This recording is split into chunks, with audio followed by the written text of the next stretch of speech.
Chicos, ahora vamos a la parte donde tenemos las razones trigonométricas. Primero analicemos los triángulos rectángulos. Recordemos que los triángulos rectángulos tienen un ángulo recto, ¿sí? Es decir, que mide 90 grados.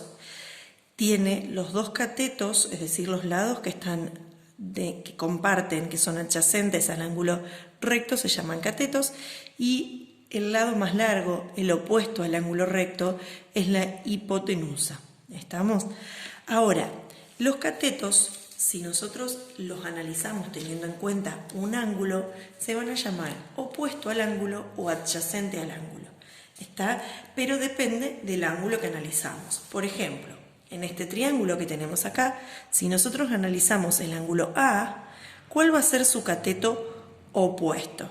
El cateto opuesto siempre es del ángulo, obviamente, el opuesto. Entonces, el cateto opuesto al ángulo A va a ser el lado CB o BC, que es lo mismo. Y el cateto adyacente siempre es el lado que comparte, está con el ángulo. Entonces, el cateto adyacente va a ser CA. Ahora, pasa lo contrario si nosotros analizamos el otro ángulo, es decir, el ángulo B. ¿Cuál va a ser el opuesto del ángulo B? Va a ser el que está contrario al ángulo B, es decir, el lado AC. Y el adyacente va a ser el que comparte el lado del ángulo, es decir, el lado BC. Fíjense que yo en ningún caso nombré la hipotenusa. ¿Por qué no nombré la hipotenusa? Porque la hipotenusa no cambia. La hipotenusa siempre, en este caso, es la opuesta al ángulo recto y es AB. ¿Está? Acá no va a cambiar, no importa qué ángulo miremos, la hipotenusa es siempre la misma. ¿Estamos? A ver, hagamos otro ejemplo que ustedes lo tienen ahí, teniendo en cuenta el ángulo de 40 grados, que sería este ángulo. Analicemos cuál es la hipotenusa, cuál es el adyacente y cuál es el opuesto. A ver, si miramos el ángulo de 40 grados, la hipotenusa siempre es el lado opuesto al ángulo recto o el lado más largo. ¿Estamos? Entonces, en nuestro caso va a ser PQ.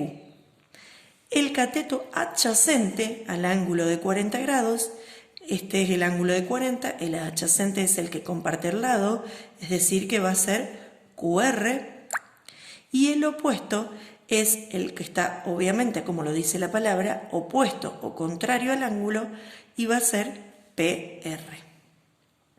¿Sí? ¿Queda claro hasta ahí? Si nosotros en vez de analizar el ángulo de 40, analizaríamos el ángulo de 50, los lados cambiarían. El único que se mantiene es la hipotenusa. Pero teniendo en cuenta el ángulo de 50, el opuesto sería QR y el adyacente sería PR. Bien, vamos a analizar razones trigonométricas.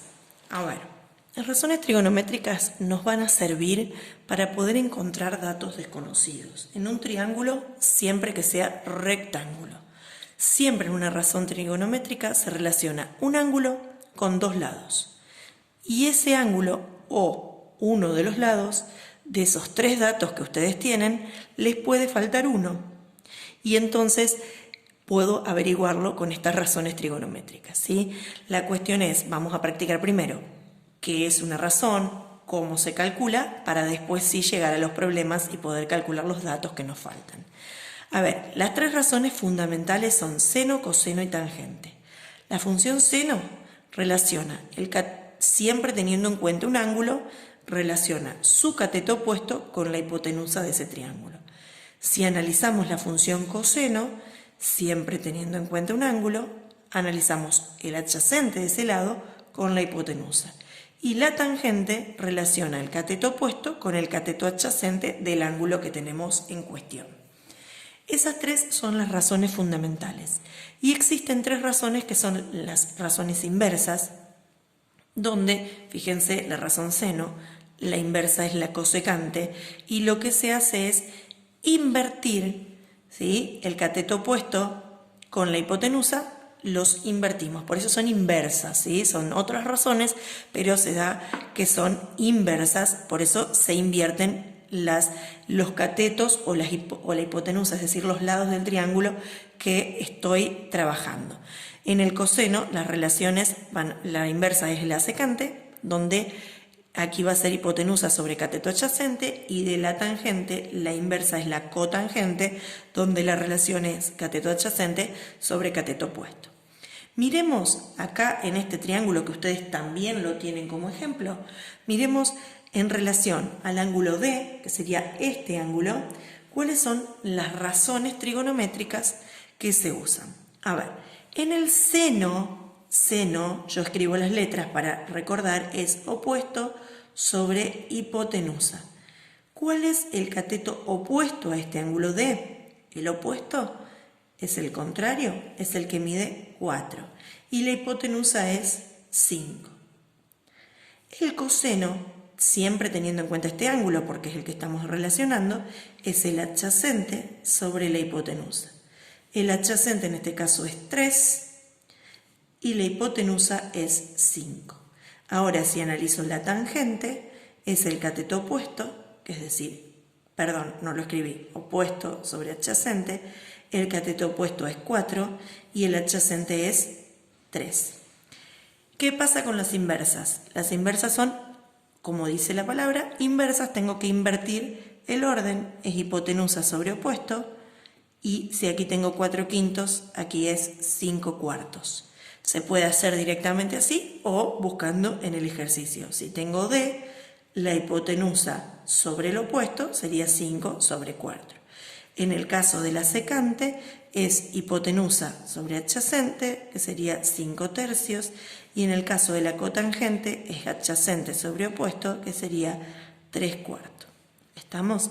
Una cuestión a tener en cuenta, siempre que no lo nombré, que sería más para esta parte, la hipotenusa siempre es el lado más largo, ¿sí?